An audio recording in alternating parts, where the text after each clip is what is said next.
படு குப்பை ப்ரோ. சீரியஸாக சொல்கிறேன், பொறுமை ரொம்ப சோதிக்குது. உண்மையிலே ஃபர்ஸ்ட் ஹாஃப் கிரிஞ்சா செகண்ட் ஹாஃப் கிரிஞ்சான்ற அளவுக்கு தான் போட்டியே. தெலுங்கு ஆடியன்ஸ்க்கு மேபி ஒர்க் ஆகலாம், அதுவே பெரிய விஷயம் தான். நிறைய தெலுங்கு படத்திலலாம் பார்த்த விஷயம் தான் குடும்பம் முக்கியம், குடும்பத்தில் எப்படி இருக்கணுன்றது தான். பட் அது தேவர் ஒன்றாக சுத்தமாக வரவே இல்லை. அந்த ஆக்டிங் சட்டலாக இருக்கணும், அது பண்ணவே இல்லை. ஆட்டிடியூடாக தான் இருக்கா.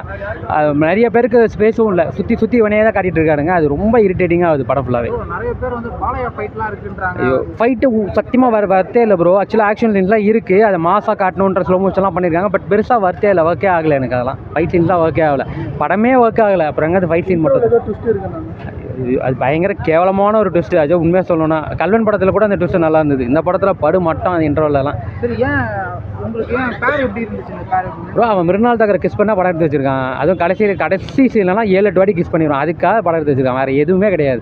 அதுவும் மிருனால் தாக்கருக்குலாம் இது மூணாவது படமும் இதே மாதிரி தான். ஹீரோ பின்னாடியே போய் அதே கான்செப்டில் தான். பட் அவங்க வேறு ஏதாவது படம் கூட நல்லா இருந்துக்கலாம். எனக்கு தெரிஞ்சு 3 படம் சீதாராமனும் அது தான், ஆயனாவும் அது தான், இதுவும் அதே தான். ஹீரோக்கு பின்னாடி போகிற மாதிரி, அப்புறம் நடுவில் கிளாஷ் ஆகிற மாதிரி பெருசாக ஒர்க் ஆகலை ப்ரோ. ஒரே கான்செப்ட் இல்லை ப்ரோ, அது கம்ப்ளீட்டாக வேறு மாதிரி இருக்கும். அதில் வந்து ஆக்சுவலி ரொம்ப செட்டிலாக தான் நடிச்சிருப்பார், அதனால தான் அந்த படம் நல்லா இருந்தது. பட் இதில் வந்து ஆக்டிங்கிற பேரில் ரொம்ப கிரிஞ்சு தான் போட்டிருக்கேன். ஆட்டிடியூடாக தான் இருந்திருக்கு, பெருசாக நல்லா இல்லை. உண்மையிலே நல்லா இல்லை.